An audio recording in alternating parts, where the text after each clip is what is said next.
मुझे सारा सर आपका जो प्रोग्राम है, जो प्लान है कि एक आम आदमी अगर घर बनाना चाहता है तो वो आगाज कहां से करे, उसको क्या क्या प्रोसीजर फॉलो करना पड़ेगा, कितनी मुद्दत होगी इनकी किस्तों की और किस्तें कितनी होंगी? अगर कोई शख्स ये लोन लेना चाहता है तो वो अपने नजदीक तरीन किसी भी बैंक की किसी भी ब्रांच के अंदर वो जाकर उनके पास जाए और वहां जाकर वो कहे कि मैं गवर्नमेंट ऑफ पाकिस्तान की हाउसिंग स्कीम के तहत एक लोन लेना चाह रहा हूं, आप मुझे बताएं कि इसका लोन एप्लीकेशन फॉर्म क्या है, इसको किस तरीके से हासिल किया जा सकता है। तो मुझे बताते हुए बड़ी खुशी महसूस हो रही है कि पाकिस्तान की तमाम बैंकों की तमाम ब्रांचेस जिनकी तादाद तकरीबन 14,000 के करीब है, जब वो उनके पास जाएगा, किसी भी ब्रांच के पास जाएगा, तो इन ब्रांचेस में से आधी ब्रांचेस ऐसी हैं जो कि बाकायदा उसकी लोन एप्लीकेशन को लेकर और प्रोसेस करना शुरू कर देंगे, जिनको हम डेजिग्नेटेड ब्रांचेस कहते हैं, और बाकी ब्रांचेस ऐसी हैं, आधी ब्रांचेस ऐसी हैं, 50% ब्रांचेस ऐसी हैं जो कि डेजिग्नेटेड नहीं भी है लेकिन उनके पास इंफॉर्मेशन सब मौजूद होगी। अब आ जाए लोन एप्लीकेशन फॉर्म। देखिए, हमारे पास जो एक मेन इशू आ रहा था वो नॉर्मली ये होता है कि पाकिस्तान के अंदर जब आप लोन लेना चाह रहे होते हैं तो उसका एप्लीकेशन फॉर्म बड़ा कॉम्प्लिकेटेड होता है, कई पेजेस के ऊपर भरा होता है, जिसको भरना भी बहुत मुश्किल होता है एक आम आदमी के लिए। और हम तो खासतौर पर देखें, जो टारगेट कर रहे हैं, जिस आम आदमी की बात कर रहे हैं,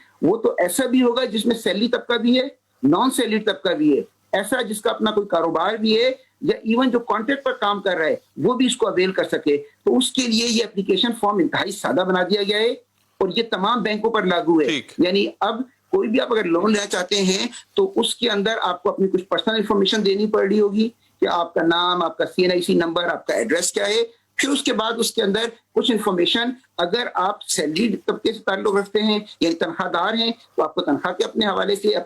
उसके हवाले से कुछ इन्फॉर्मेशन देनी पड़ी होगी। और अगर आप सैलरीड नहीं है, अपना काम कर रहे होते हैं या कॉन्ट्रैक्ट पे कहीं आप जॉब कर रहे हैं, तो वो इन्फॉर्मेशन देनी पड़ी होती है। ये प्राइवेट बैंक्स में ये भी होता है कि अगर आप घर के लिए लोन लेने जा रहे होते हैं तो एक सर्टेन अमाउंट, एक मखसूस अमाउंट होती है जो आपको फाइनेंस की जाती है। मतलब कि जी हम आपको आपकी घर की अमाउंट का 70% दे देंगे, बाकी 30% आपने खुद डालना है। ये जो अभी आप सहूलत दे रहे हैं, क्या ये 100% लोन होगा या इसमें भी कुछ हिस्सा डालना पड़ेगा जो शख्स लोन लेने जा रहा है? 3 तरह के घरों के लिए ये कर्जे दिए जा रहे हैं। एक जो है वो 5 मरले तक के लिए,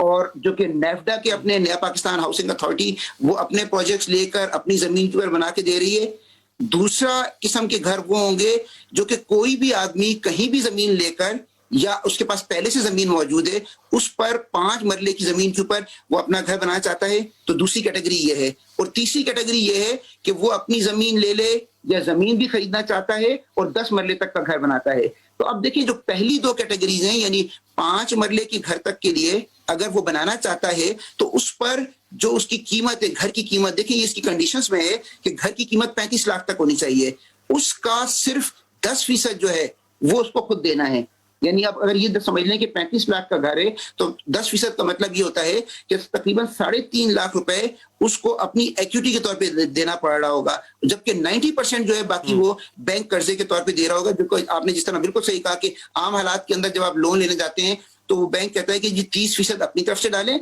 हम सिर्फ 70% या 60% देंगे। लेकिन इस वाली स्कीम के अंदर हमने ये सहूलत पैदा की हुई है कि आप बैंक जो है 90% तक दे सकते हैं, जो खुद जो घर लेना चाह रहा है, जो लोन लेना चाह रहा है, उसको सिर्फ 10% देना पड़ेगा। जो कि बड़े वाले स्कीम है यानी जो 10 मरले तक वाली है उसमें ये 15% देना पड़ेगा, लेकिन इससे ज्यादा नहीं है। देखिए, इसमें जो ज्यादा अहम चीज है वो ये है कि किस्त कितनी बन रही होगी। अगर 10 लाख का कर्जा लेना चाहते हैं तो उसके लिए महीने की जो इंस्टॉलमेंट बनती है वो तकरीबन 6,600 रुपए बनती है। इसका मतलब ये हुआ, अच्छा, ये तो बहुत कम है। अच्छा, ये पहले 5 साल है, फिर क्योंकि पहले 5 साल मार्कअप सबसे कम होता है, अगले 5 साल में ये 6,600 से बढ़कर 7,500 बन जाती है, तकरीबन 900 रुपए का फर्क पड़ जाता है इसके अंदर। लेकिन देखिए, अगले 5 साल के अंदर जाके लोगों की इनकम भी बढ़ जाएगी, तो उसके अंदर ये चीज फैक्टर इन हो जाती है। अगर लोन फर्ज कर लें कि मैं एक एवरेज लोन साइज की बात करता हूँ 20 लाख रुपए का, तो 20 लाख रुपए के लोन पर जो इंस्टॉलमेंट बनती है मंथली वो 13,199 यानी 13,200 रुपए बनती है। अब 13,200 रुपए की इंस्टॉलमेंट के लिए बैंक को क्या चाहिए कि आपकी इनकम यानी तनख्वाह की सूरत में या अगर आप कारोबार कर रहे हैं आपकी इनकम इसकी डबल होनी चाहिए। यानी अगर आपकी इनकम 26,400 रुपए है तो आप 20 लाख रुपए तक का लोन ले सकते हैं, जिसकी इंस्टॉलमेंट तकरीबन 13,200 रुपए बनती है। अगर आप इससे भी ज्यादा बड़ी अमाउंट कर दें, मतलब 30 लाख रुपए का, मैं एक एवरेज लोन की बात कर रहा हूँ, 30 लाख रुपए का अगर आप लोन लेना चाहते हैं, यानी 35 लाख का आप घर बनाना चाहते हैं, उसके अंदर आपने कुछ इक्विटी डाली, आपकी अपनी जमीन मौजूद है या जमीन मौजूद नहीं भी है, आप जमीन भी खरीदना चाहते हैं तो जमीन भी इससे खरीद सकते हैं। आपको 30 लाख रुपए के लोन पर जो किस्त बनेगी महीने की वो 19,700 रुपए है,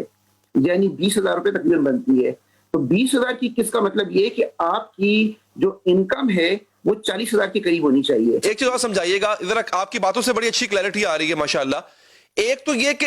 इनकी अकसात की अदायगी की मुद्दत कितनी होगी, एक। दूसरा ये बताइएगा कि ये जो अगर घर लेना जो चाह रहे हैं, इसकी फाइनेंसिंग पूरे के पूरे घर बमा जमीन होगी या सिर्फ ये घर की कंस्ट्रक्शन के लिए होगा? मतलब अगर जमीन खरीदना चाह रहा है वो, उसकी मालियत है और वो 35, आपने कहा 35 इसकी हद है, 5 मरले की हद है 35 लाख, उससे अगर तजावुज कर रही है अगर वो उसकी रकम, तो उस बढ़ती हुई रकम या बढ़ी हुई रकम का क्या होगा? पहला सवाल तो ये कि जो मैं आपकी ये किस्त बता रहा हूं, ये मैं उस 20 साल के लोन की बता रहा हूं, क्योंकि इसके अंदर देखिए जो फैसिलिटी दी गई है वो ये कि आप लोन 20 साल तक का ले सकते हैं। आमतौर पर अभी तक पाकिस्तान में तारीख में ऐसा कभी नहीं हुआ था कि लोग 20-20 साल के भी बैंक लोन दे रहे थे। ये गवर्नमेंट ऑफ पाकिस्तान की सब्सिडी स्कीम के अंदर एक तो इसका लोन का टेनर बहुत बढ़ा दिया गया है, 20 साल तक का लोन दिया जा सकता है, और 20 साल तक के लोन के अंदर जो ये मैंने अभी आपको इंस्टॉलमेंट बताई थी, ये 20 साल तक के लिए लोन के लिए इंस्टॉलमेंट थी। दूसरा सवाल जो आपने कहा था वो ये कि जमीन भी खरीदी जा सकती है, नहीं,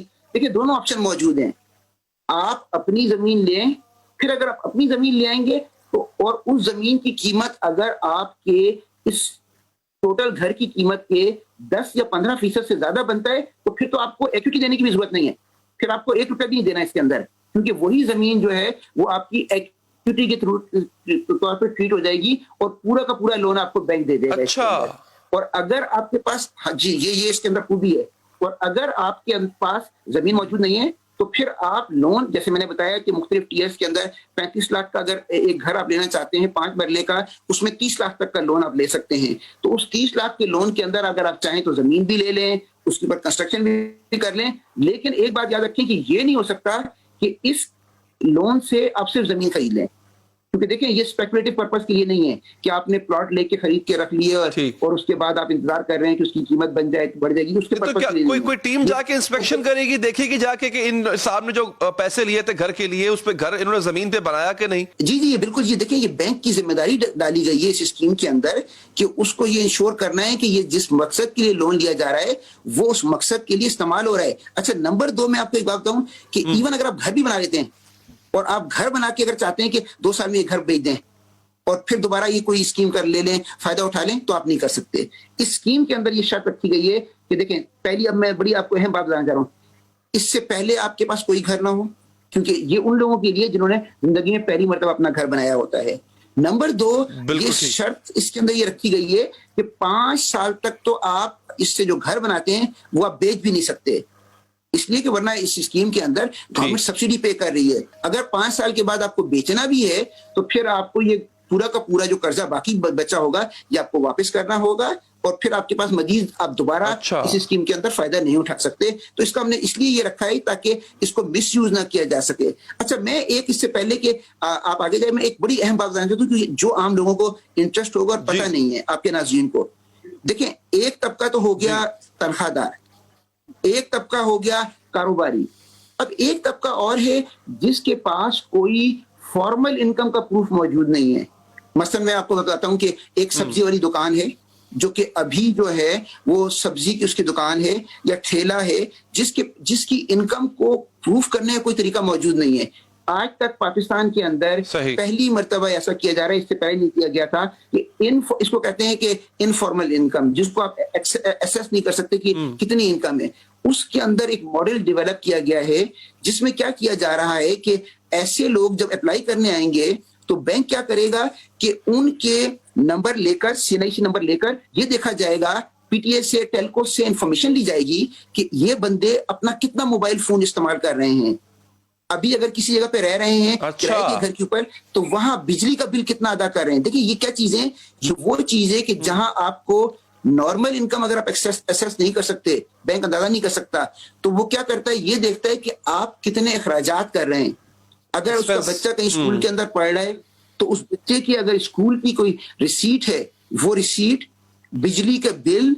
और ये जो बिजली जो टेलकोज यानी जो मोबाइल में के अंदर वो पेमेंट कर रहा है, कितने का उसने टॉपअप किया, जी। ये इंफॉर्मेशन लेकर इसकी बेस पर एक मॉडल बन रहा है, जिससे वो कैलकुलेट करेगा बैंक के, देखें अगर ये इतने अखराजात कर रहे हैं तो उसका मतलब है इनकी इतनी इनकम हो सकती है, और अगर इतनी इनकम हो सकती है तो ये इतने की इंस्टॉलमेंट पे कर सकते हैं। अगर कोई शख्स जाए कर्जा लेने के लिए और उसको बैंक अगर प्रॉपरली एंटरटेन नहीं करता, तो वो क्या करे। हमने पूरे पाकिस्तान के अंदर अपनी टीमें जो हैं वो क्या कर रही है, मिस्ट्री शॉपिंग कर रही हैं। अब बड़े हैरान होंगे आप कि मिस्ट्री शॉपिंग क्या है। मेरे लोग जो हैं वो एक माली का भेस बदल कर, एक चौकीदार का भेस बदल कर बैंकों के पास जा रहे हैं और वो कह रहे हैं कि आप हमें ये बताएं कि अच्छा। इस स्कीम के तहत हम कर्जा लेना चाहते हैं। जी, कर्जा लेना चाहते हैं। फिर वो क्वेश्चन करते हैं, जो कि एक बाकायदा सर्वे के तहत उनको बनाया गया है। अगर बैंक इस सिलसिले के, इसको मिस्ट्री शॉपिंग कहते हैं, और ये हम पूरे पाकिस्तान में कर रहे हैं, ताकि इसका दो मकसद है, एक तो हमें पता हो कि किस बैंक बहुत अच्छी बात, किस ब्रांच बहुत में अच्छी प्रॉब्लम बात। क्रिएट हो रहा है, और दूसरा ये कि अगर हमें जब ये हम बैंकों को बताते हैं, बाकायदा हम बैंकों को बता रहे हैं कि आपकी इस ब्रांच के अंदर देखें लोगों को इन्फॉर्मेशन ही नहीं है, उन्होंने बैनर्स नहीं लगाए हुए, उन्होंने बोर्ड नहीं लगाए हुए, तो फिर हम उन ब्रांचेस को बता रहे हैं ताकि हम उसके खिलाफ कार्रवाई कर सकें। इसके अलावा मैं आपको एक नंबर जरूर दे देता हूं, 021-111 ठीक 727-273। ये स्टेट बैंक का नंबर है। अगर उसके बावजूद भी किसी शख्स को इसमें कोई मुश्किल पेश आए तो आप इस नंबर पे कॉल करके हमें बता सकते हैं, या पाकिस्तान के स्टेट बैंक के 15 ऑफिस मौजूद है, आप किसी भी जगह जाएं और वहां जी।